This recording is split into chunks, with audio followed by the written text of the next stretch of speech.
Welcome back to Arise Prime Time. I'm Charles Adeniyi. So another attempt in the Caribbean to build economic ties with Africa, two regions with a deeply entwined history based on the transatlantic slave trade and European colonialism, which, as we heard earlier in the program, have led to relatively low economic ties between Africa and the Caribbean. So could all that be about to change thanks to the Afro-Caribbean Trade and Investment Forum that's been taking place in Barbados? And we also heard about the overwhelming scale of the disaster gripping Pakistan, a third of which has been submerged by floods. Meanwhile, here in Nigeria, the big political story appears to be the deepening of the crisis within the main opposition People's Democratic Party. And I have my final guest with me in the studio for the rest of the program, who will give us his personal take on some of these developments and issues of the day. The political affairs commentator, Arise News analyst and lecturer at Bayes University in Abuja, Professor Abiodun Adeniyi. Thank you very much indeed for coming in. Let's start with that those sort of latest dramatic moments in the tussle within the main opposition PDP. Help us unpick this latest broadside from the governor of Rivers State, Nyesom Wike, and the chairman of the party, Yoche Ayu. Well, I think it was something we weren't really expecting, because hopes were rising at some point that they were going to make a headway in terms of the reconciliatory moves they were making. The former vice president and PDP candidate had jetted out to London to meet Governor Wike and his team. So Governor Wike came back. Yes, he was just talking about telling his people who his preferred candidate is going to be. But even at that, we're very hopeful. Things would seem to be thawing a little bit until these unfortunate statements came from the PDP chairman, through an interview he granted to the BBC House Service. I think very unfortunate statement coming at a time it shouldn't have come, but it's also very reflective of the character of the person we're talking about. Yoche, you do not forget, is an intellectual, somebody who is very independent-minded. He has very strong will, very strong character. He has had brushes with systems in the past, and may also want to stick to his guns, as the case could be. But if you are holding a political office like that, there's a sense in which you're supposed to be elegantly pliable, malleable, flexible, be considerate of circumstances around you because of the fluidity of political processes. I'm not sure he has a mastery of that circumstances very well. Otherwise, that statement shouldn't have come at a time when the conciliation was very sensitive time. was coming in, especially against somebody who is noted as well for not being afraid of verbal warfare. Somebody who will fight back. That's right. Somebody whose responsorial acumen is huge. Somebody like Governor Wike, for instance. And of course, he didn't disappoint us. We saw him coming, smoking from different cylinders, almost the day after, and getting down to the gutters with the chairman. That's not what they would want. They would have wanted around this time. And the person I sympathize with mostly is actually the PDP candidate, former Vice President Atiku. I'm sure that's the last thing he would have wanted around this time, when they're supposed to be busy doing their housekeeping ahead of the president, ahead of the constitution of their campaign council, which they haven't even done before the commencement of the campaign. Right. So given that, late, really. Yes. But so given that, what you just said, do you think this very public spat is hurting the PDP's image with the electorate, or do you reckon Nigerians are used to the squabbles of politicians and it won't make too much of a difference to the PDP's electoral chances? I think, politics, like I said earlier, it can be very, very fluid. You may not be able to place your hands on some of these things. Sometimes it may matter, sometimes it may not matter. But ordinarily, ideally, you wouldn't be expecting them to be exchanging broadsides around this time. It should have been peace all the way, putting your house together, remembering that you are the main opposition party and you have another behemoth, a ruling party that is already preparing. They already have their campaign council in place. Preparations are going on. They have made progress in those areas. So ideally, you would have expected that PDP we should have even had a head start in this regard, much more than the ruling party.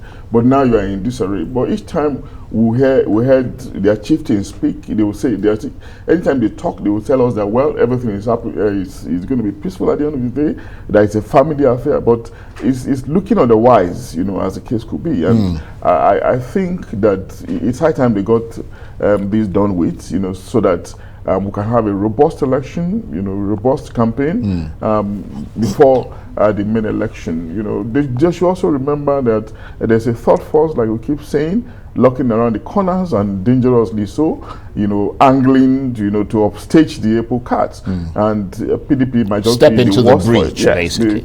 Be the worst for it if they're not very ready.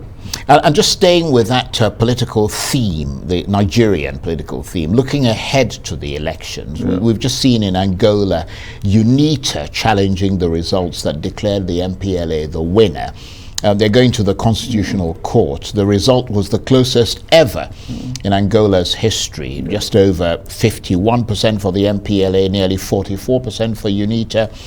And the main argument of UNITA is that they had their own parallel counting system, which they collated from their agents in all the polling stations, and they want to, compare their own figures with the ones that were given by the Electoral Commission. So that really underscores the importance of any serious party here in Nigeria having their agents in all the polling stations and being able to have their own parallel counting system, doesn't it? Yeah, Charles. I think it speaks to the question of transparency that is needed in any electioneering process. But also the importance of structures of any party so that you can have your own. Absolutely. And of course, we were actually getting to that stage. Do not forget, in the last couple of off-season elections that we have had, INEC has been very exceptional in adopting, introducing technology into it, in ensuring that there's an instantaneous rendition of results, such that it can be fed into the server and everyone will be seeing it live in real time. And of course, most of these political parties have also become used to setting up situation rooms where they monitor the result. And most of the time, the result will be out. They will know it, ahead of the announcement by the electoral umpire, as the case could be. So there's transparency, and of course, one major element of a salutary election is transparency, fairness, freeness, credibility, integrity, and technology has come to represent what we can use to achieve this. So I'm not surprised at what UNITA is doing. They are being legitimate. They are going to the Constitutional Court. Of course, it will be the ordinance will not be on the Constitutional Court to pronounce which is correct and which is not correct. When looked at, from the point of view of the submission of the electoral umpire. But I don't think it's something that is hugely manipulable, because it's technology, and technological devices can be largely arithmetical. The essence of it is to limit the interaction of the human being with it, giving the tendency of the human mind to pervert technological processes. But of course, when it is technology, it's almost mechanical, and if it is well made, its interferences can be markedly reduced. So it's okay, that they are challenging it, they are just exercising their right, but for them to be able to pull it through is another question. That will rest, in the hands of the Constitutional Court. Yeah, but of course it's also, as you said, arithmetical, because basically it's a matter of calculation. They're saying, we were following the figures that you were announcing, and this is the figure that we got as a result of it. And there seems to be a fairly reasonably big disparity, because I mean, if UNITA got 44% of the vote according to the Electoral Commission, and the MPLA had 51, I mean there's a considerable gap there. So you wonder what the UNITA argument. But that is some, of course, there's nothing that is perfect. The only thing that is perfect is God. Sometimes technology can also fail. So maybe they may have argument within that bracket. But it would be astonishing, wouldn't it, if UNITA actually won the argument? Well, I think the Constitutional Court will decide at the end of the day, but the technology can also fail. Of course, I'm not sure they have the kind of problem that we have here. But it's very instructive for us too, in advance of our own election. In fact, it's in the context of Nigeria that I brought it up.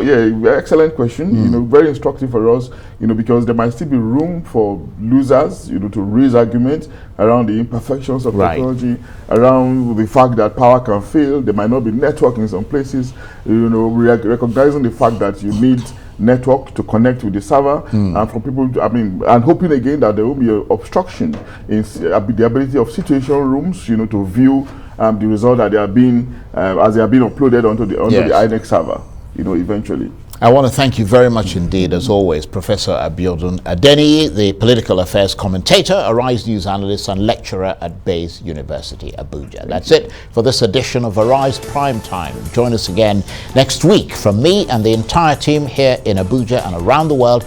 Bye-bye, and thank you for watching.